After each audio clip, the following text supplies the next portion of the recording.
बिस्मिल्लाहिर्रहमानिर्रहीम। अस्सलाम वालेकुम नाज़रीन, आप यूट्यूब चैनल देख रहे हैं। मैं इमरान खान हूँ। ये बहुत इंपॉर्टेंट वीलॉग है। अब तक की ना सिर्फ आपको मैं लेटेस्ट सिचुएशन बता दूंगा, बल्कि साथ ही साथ मैं आपको एनालिसिस देता हूँ कि ये सूरत हाल जा कहाँ रही है। बहुत सारे लोग जो हैं पाकिस्तान में वो तज़ब्ज़ुब का और घबराहट का शिकार है। एक बेयकीनी की कैफियत है पाकिस्तान में, और ऐसा लगता है कि लोगों में ये घबराहट बढ़ती चली जा रही है। तमाम लोग ये सवाल पूछ रहे हैं कि अब क्या होगा, सूरत हाल किस तरफ जाएगी।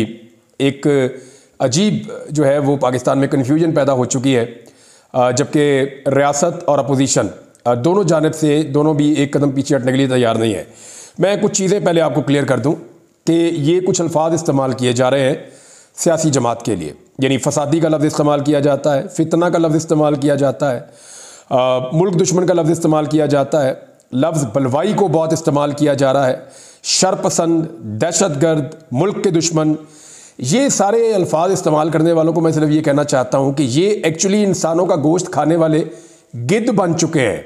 मैं ख़ास तौर पे मीडिया के लोगों को ये कह रहा हूँ, एक सियासी जमात है, वो एहतजाज करना चाहती है। एहतजाज के रास्ते के अंदर जब आप इतनी बड़ी रुकावटें डालते हैं तो लोग रुकावटों को हटाकर एहतजाज करने की कोशिश करते हैं। पूरी दुनिया में दो तरह के एहतजाज होते हैं। जो मुअज़्ज़म मुल्क है उन्होंने सीख लिया कि जब पब्लिक एहतजाज करना चाहे तो उनको उनका कॉन्स्टिट्यूशनल राइट दे देना है। वहाँ पे अदलिया आज़ाद है, मीडिया आज़ाद है, तो मौका मिल जाता है लोगों को, लोग बड़ी तादाद में निकलकर अपना एहतजाज रजिस्टर्ड करवा लेते हैं। दूसरा एक तरीका ये होता है कि एहतजाज को रोका जाता है, वाटर कैनन्स का इस्तेमाल किया जाता है, आंसू गैस की शेलिंग की जाती है। हमारे यहाँ तो कंटेनर्स खड़े कर दिए जाते हैं, दीवारें बनाई जाती हैं, खंदकें खोदी जाती हैं। जब आप इस लेवल का तशद्दुद और टॉर्चर करते हैं तो उसका रिएक्शन भी आता है। सारे लोग एक जैसे नहीं होते।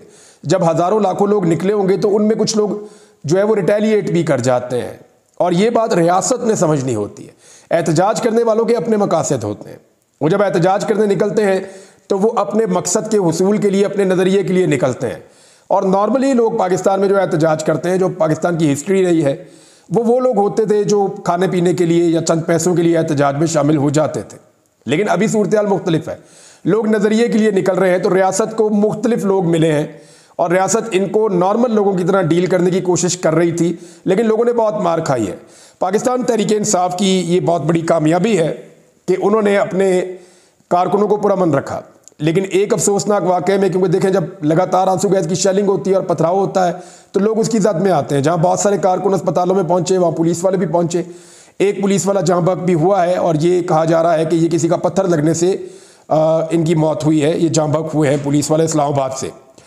अब एक बयानिया बनाने की कोशिश की जा रही है कि ये सियासी जमात नहीं है, कोई दहशतगर्द है। मुझे अच्छी तरह याद है कि परवेज़ मुशर्रफ की डिक्टेटरशिप में जब नून लीग के खिलाफ मुकदमा दर्ज किया जाता था तो नून लीग के आगे लफ्ज़ गुंडे लिखा जाता था। आप निकालें, नून लीग वालों के पास आज पंजाब में हुकूमत है, वो उस दौर के सारे सियासी मुकदमात निकालें तो जैसे आज ये कर रहे हैं ना, बलवाई, फितने, शरपसंद, मुल्क दुश्मन अनासिर, ये सारा कुछ आज ये लिख रहे हैं। तो नून लीग के साथ एक लफ्ज़ लाजिम हो गया था और कहा जाता था कि नून लीग के गुंडे। तो ये चीज़ उन्होंने बर्दाश्त की हुई है, पाकिस्तान पीपल्स पार्टी ने भी माजी में की हुई है, लेकिन इसकी इंटेंसिटी इतनी ज़्यादा नहीं थी जितनी अब पाकिस्तान तहरीक इंसाफ के खिलाफ है। ये कल को इन्हें दोबारा बर्दाश्त करना भी पड़ेगा। यही चीज़ें एक मरतबा फिर इन सियासी जमातों के सामने आएंगी, लेकिन जब इनके सामने आएंगी तो फिर देखेंगे ये कैसे रिस्पॉन्ड करते हैं। लेकिन मीडिया को मेरा ये कहना है कि सारा मीडिया जानता है कि तहरीक इंसाफ एक ऐसी पॉलिटिकल पार्टी है जिसको पाकिस्तान में सबसे बड़ा मैंडेट मिला है, जिसको पाकिस्तानियों ने सबसे ज़्यादा सीटें दी है, जिसको पाकिस्तानियों ने सबसे ज़्यादा वोट दिए हैं। वोट ज़ाया कर करके, वोटों को नुकसान पहुँचा कर जाली फॉर्म 47 पे हुकूमत बनाई गई है। लेकिन इसके बावजूद ये लोग जब एक पॉलिटिकल पार्टी को और उसके कारकुन को इस तरीके से मुखातिब करते हैं तो इसका मतलब क्या है? इसका मतलब यह है कि ये गिद्ध बन चुके हैं और सियासी मुखालफत में बहुत आगे निकल गए हैं। उसकी एक रीज़न भी है ना। देखिए, जिन पॉलिटिकल पार्टीज़ को ये लोग पसंद करते हैं या जिन पॉलिटिकल लीडर्स को ये लोग पसंद करते हैं, यानी मैं आपको सिंपली ये कहूँ कि आज की तारीख में पाकिस्तान में जो पॉलिटिकल लीडर्स हैं उनमें मुझे इमरान खान बेहतर है। वो मुझे इसलिए लगता है, वो अपने नज़रिए की वजह से मुझे इसलिए लगता है कि उसने कम से कम कंप्रोमाइज़ नहीं किया, उसने कम से कम डील नहीं की, वो अस्पताल में जाके बीमार नहीं पड़ गया। तो मुझे लगा कि इमरान खान बाकी सबसे बेहतर है। तो ये मेरी चॉइस है ना। अब इमरान खान के साथ अच्छा होता है, बुरा होता है, ये उनकी पॉलिटिक्स है, लेकिन ये मेरी चॉइस है। अब दूसरी जानिब मैं ये देख रहा हूं कि कुछ लोग जिनको नवाज शरीफ पसंद है या आसिफ अली जरदारी पसंद है या कोई और लीडर पसंद है। वो लोग लगातार इमरान खान साहब को और उनकी पार्टी को इस तरह के अल्फाज बोल के टारगेट कर रहे हैं, जो अल्फाज मैंने आपको पहले बताए। उसका रीज़न ये नहीं है कि अभी कोई प्रॉब्लम है, उसका रीज़न ये है कि उनके अंदर एक एहसास कमतरी पैदा हो चुकी है कि मेरा लीडर तो बहुत अच्छा है या मेरी चॉइस तो बहुत अच्छी है, तो पब्लिक उसके साथ खड़ी क्यों नहीं होती। अब वो पब्लिक का कुछ और तो कर नहीं सकते, तो पब्लिक को वो बलवाई कहते हैं, पब्लिक को वो शरपसंद कहते हैं, पब्लिक को वो मुल्क दुश्मन कहते हैं, पब्लिक को वो दहशतगर्द कहते हैं। हालांकि जितनी मार पाकिस्तान तहरीक इंसाफ ने खाई, मैं चैलेंज करता हूं इसका 10% भी नून लीग नहीं खा सकती। वो भाग जाएंगे, मैदान छोड़ के चले जाएंगे। मैंने इनके लोगों को, इनके लीडर्स को मैंने भागते हुए देखा है, एक दफा नहीं 10 दफा भागते हुए देखा है। ये ख्वाजा आसिफ जो अब डींगे मारते हैं, ये पूरे मुशर्रफ दौर में दिखाई नहीं देते थे, ये नजर ही नहीं आते होते थे किसी जगह पे, किसी एहतजाज में ये गायब थे, सारे मुल्क छोड़ छोड़ के भागे हुए थे एहसन इकबाल और ये सारे लोग। इन्होंने तो गुटी गुटी खेला है।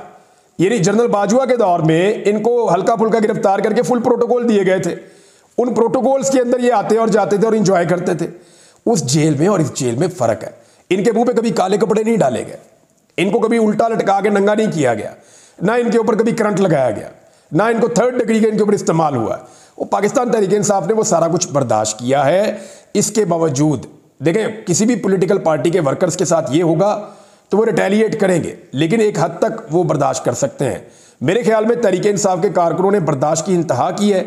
बदतरीन फस्तायत के बावजूद उन्होंने अपना टारगेट अचीव किया और वो डी चौक तक पहुंच गए। ये बहुत इंपॉर्टेंट है, डी चौक तक पहुंच जाना। वो पहुंच गए डी चौक तक, वहां पे आ गए, आके उन्होंने अपना एहतजाज रजिस्टर्ड भी कर दिया। अब इमरान खान साहब का फैसला है कि लोगों ने एहतजाज को आगे बढ़ाना है या इसको किस सिमत में जाना है, वो पार्टी लीड कर रहे हैं तो वो बता देंगे, उसके मुताबिक पार्टी मामलात को आगे ले जाएगी। तो ये चीज़ को तो आप यहाँ रोकें। अब अगर नवाज शरीफ के पीछे लोग नहीं निकलते, जरदारी के पीछे लोग इस तरह नहीं निकलते, बाकी लोगों के लिए नहीं निकलते, तो फिर आप गुस्सा पाकिस्तान तहरीक इंसाफ के कारकुनों पे तो ना निकालें ना, वो भी पाकिस्तानी है। अब आप उठा के कभी उन्हें कहते हैं पश्तून दहशतगर्द, कभी आप उन्हें कहते हैं कि ये फितने हैं, कभी आप उन्हें किसी नस्ल की वजह से, कभी किसी नस्ल की वजह से, कभी उनके ऊपर तासुब, कभी लिसानी तासुब, तो हर हथकंडा आप उनके खिलाफ इस्तेमाल करते हैं, कभी मजहब का हथकंडा आप उनके खिलाफ इस्तेमाल करते हैं।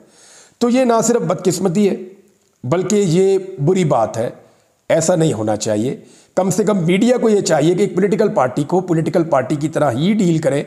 जब मुशर्रफ दौर में नून लीगी गुंडे कहा जाता था तो मीडिया उनको नून लीगी गुंडे नहीं कहता था। मुशर्रफ के दौर में भी हमारी जो मीडिया थी पाकिस्तान की, उसका ये पहलू तो ठीक था। यानी मीडिया उस वक्त इस लेवल तक गिरा हुआ नहीं था जितना अब गिर गया है। यानी मुझे बहुत शिकवा हो सकता है किसी पॉलिटिकल पार्टी के कारकुनों से, मुझे बेशुमार गालियां देते हैं, बदतमीजी करते हैं, अजीब अजीब झूठ बोलते हैं, लेकिन इसके बावजूद कभी आपने मेरे मुंह से उनके लिए गंदी बातें नहीं सुनी होंगी।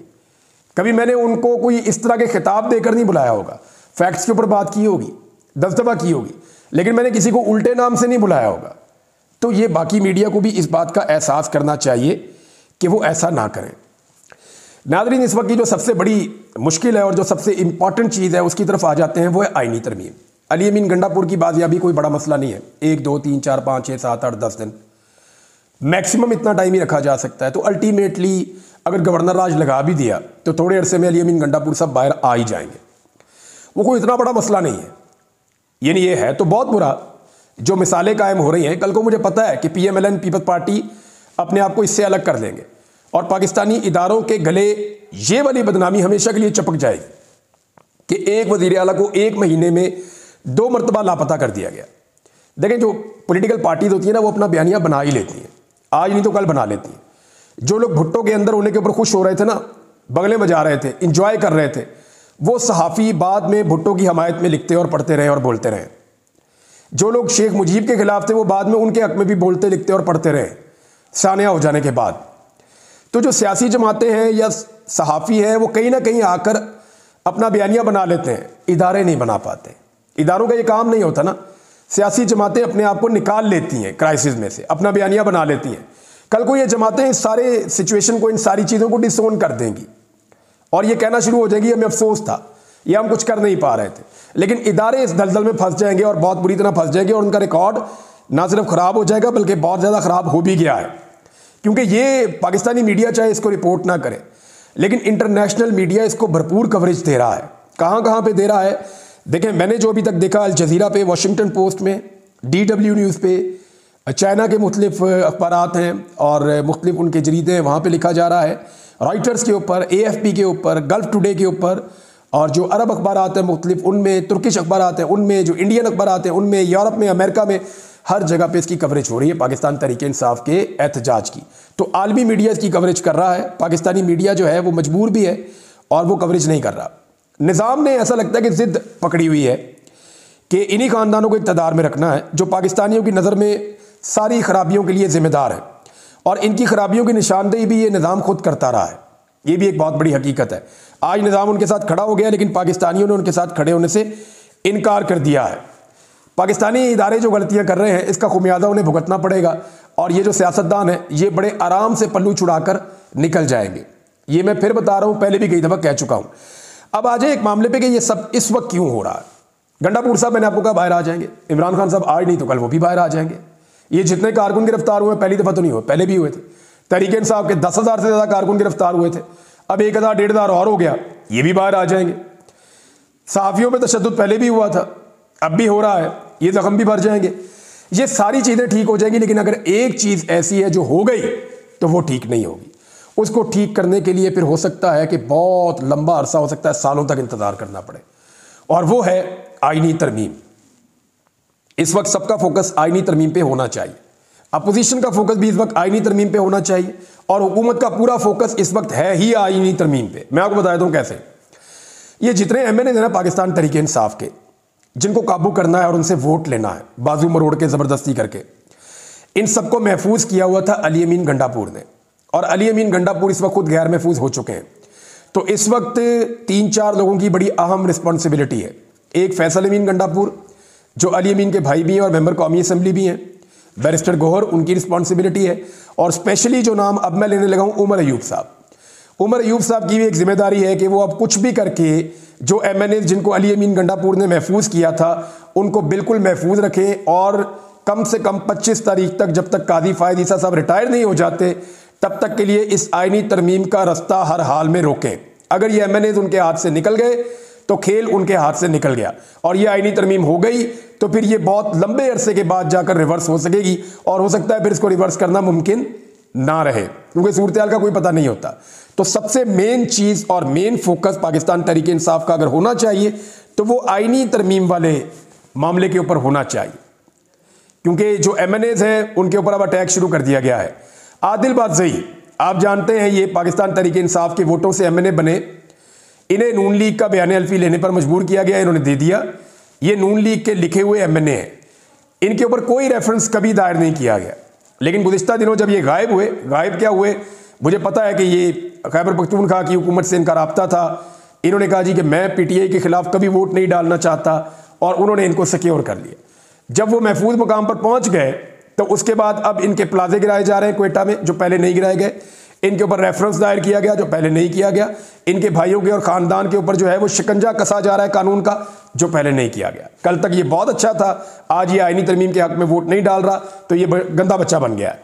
इसी तरह चौधरी इलियास, जिन्होंने काफ लीग को बयान हल्फी दिया था, उनके जब पब्लिक का बहुत प्रेशर आया, उनकी अपनी फैमिली का बहुत प्रेशर आया, मेरे उनके ख़ानदान के लोगों से बात हुई, तो उन्होंने कहा जी हम आपको गारंटी देते हैं, हम इनको वोट नहीं डालने देंगे। चौधरी इलियास साहब रूपोश हो गए और चले गए।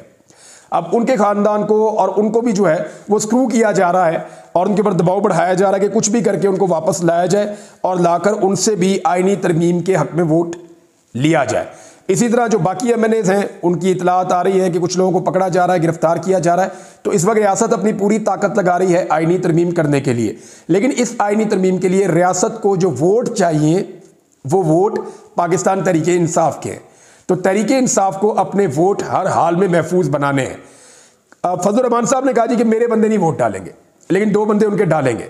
2 बंदे हुकूमत के निकल गए। अगर हुकूमत के पास अब भी वोट है तो 214 215 वोट हैं, तो क्या तहरीक इंसाफ के 9 से 10 बंदे हुकूमत तोड़ सकती है? ये बहुत बड़ा सवाल है। और अगर तहरीक इंसाफ के 9 से 10 बंदे इन हालात में, जब अवाम तहरीक इंसाफ के साथ खड़ी हुई है और कोई भी तहरीक इंसाफ को छोड़ना नहीं चाहता, अगले 15 दिन तहरीक इंसाफ की क़यादत अपने वोटर्स, अपने MNAs को महफूज नहीं रख सकती, तो मुझे नहीं लगता फिर इनको सियासत करने का कोई हक है इस मुल्क के अंदर। सारी चीज़ें पुरानी हो जाएंगी, सारी चीज़ें रिवर्स की जा सकती हैं, सारी चीज़ें बदली जा सकती हैं। लेकिन अगर ये आईनी तरमीम हो गई तो अमली तौर पे पाकिस्तान में इंसानी हुकूक मुअत्तल हो जाएंगे, अदलिया की आज़ादी ख़त्म हो जाएगी, अदलिया जो है वो एक रबर स्टैम्प तरह की चीज़ बनकर रह जाएगी और अदलिया को कंट्रोल करने के बाद पाकिस्तान में हर चीज़ को मुक़्तदरा जो है वो कंट्रोल कर सकेगी। इस वक्त एहतजाज की एक हिकमत अमली है पाकिस्तान तहरीक इंसाफ की कि अगर वो एहतजाज करना चाहते हैं तो करें, लेकिन इससे ज़्यादा ज़रूरी ये है कि वो अपने MNAs को हर हाल में अपने काबू में रखें। नाज़रीन, पाकिस्तान में कुछ चीज़ें पहली दफ़ा हो रही हैं, यानी एक वज़ीर आला को 1 महीने में 2 मरतबा लापता किया गया, पहली दफ़ा हो रहा है। एक साबिक वज़ीर आज़म को एक अदालत के अहाते से गिरफ्तार कर लिया गया, पहली दफ़ा हुआ। 9 मई के वाक़यात हमने देखे, ये चीज़ें पहली दफ़ा हुई। फिर हमने देखा कि ज़रताज गुल वज़ीर साहबा को जो MNA है, नंगे पाँव नंगे सर उनको घसीट के ले जाया गया, ये हमने पहली दफ़ा देखा। बहुत सारी खवातीन की चादर और चारदीवारी का तकद्दुस पामाल हुआ, ये हमने पहली दफ़ा देखा। पंजाब में इतने बड़े पैमाने पर इंसानों का लापता होना और चादर और चारदीवारी का तकद्दुस पामाल होना, पुलिस का सियासी मकासद के लिए इस लेवल तक चले जाना, ये हमने पहली दफ़ा देखा। ये सारे मनाज़िर हम पहली दफ़ा देख रहे हैं। हो सकता है गवर्नर राज भी लग जाए खैबर पख्तूनख्वा में, लेकिन ये पहले भी लगता रहा है। तो क्योंकि हम ये बहुत सारी चीज़ें पहली दफ़ा देख रहे हैं तो हमें अजीब लग रही हैं, लेकिन दूसरी तरफ हम कुछ और चीज़ें भी पहली दफ़ा देख रहे हैं। हमने किसी पंजाब की जो एक अशराफिया है उसको पहली दफ़ा मुज़ामत करते हुए देखा। हमने पंजाब के अंदर जो मिडिल क्लास है उसको पहली दफ़ा सियासत के अंदर इतना ज़्यादा बाशऊर होते हुए देखा। हमने पहली दफ़ा आवाम को फस्तायत का मुकाबला सब्र से और पुरअमन तरीके से करते हुए देखा। हमने देखा कि एक लीडर ने जेल में जाकर घुटने टेकने से इनकार कर दिया, पहली दफ़ा देखा। यानी भुट्टो साहब के दौर के बाद तो देखा ही नहीं। हमने पहली दफ़ा ऐसा देखा कि एक आदमी ना बीमार होता है ना जेल से अस्पताल जाता है, पहली दफ़ा देखा। हमने पहली दफ़ा देखा कि इतने बड़े पैमाने पर कारकुनों की गिरफ्तारी के बावजूद पॉलिटिकल पार्टी नीचे जाने के बजाय ऊपर जा रही है। पहली दफ़ा देखा कि अदलिया ने सबने मिलकर एक इलेक्शन हराया एक पॉलिटिकल पार्टी को, लेकिन वो फिर भी जीत गई। हमने पहली दफ़ा देखा कि एक पॉलिटिकल पार्टी का इंतखाबी निशान ही छीन लिया। हमने पहली दफ़ा देखा कि एक पॉलिटिकल लीडर को गिरफ्तार किया गया और जब से वो गिरफ्तार हुआ तब से लेकर अब तक हमने उसको देखा ही नहीं, ना उसकी आवाज़ सुनी। तो ये बड़ी अजीब चीज़ है, ये सब कुछ पहली दफ़ा हो रहा है। तो ये एक नई तारीख बन रही है। जब बहुत सारी चीज़ें पहली दफ़ा हो रही होती हैं ना, तो फिर आप उम्मीद ना छोड़ें, क्योंकि हो सकता है कि पहली दफ़ा पाकिस्तान में अवाम का राज आ जाए, हो सकता है कि पहली दफ़ा पाकिस्तान में ये अंधेरा छट जाए, हो सकता है कि पहली दफ़ा पाकिस्तान में बंद कमरों के फैसले कलअदम हो जाए, हो सकता है कि पहली दफ़ा पाकिस्तान में मीडिया और अदलिया मुकम्मल तौर पे आज़ाद हो जाए, हो सकता है पाकिस्तान में पहली मरतबा हकीकी जमहूरियत और हकीकी आज़ादी आ जाए। तो ये चीज़ें पहली दफ़ा हो रही हैं, तो पहली दफ़ा हो सकता है ये भी हमें मिल जाए। लेट्स सी, देखते हैं कि इसमें आगे चलकर क्या होता है। कुछ और चीज़ें भी आपके साथ शेयर करनी थी, लेकिन यहाँ वक्त कम है और मुकाबला बहुत सख्त है, चीज़ें बहुत तेज़ी से गुजर रही हैं। धरने की अपडेट्स और बाकी चीज़ों की मैं आपको शाम में देता हूँ। अब तक के लिए इतने, अपना ख्याल रखिएगा, अपने इस चैनल का भी। अल्लाह हाफ़िज़।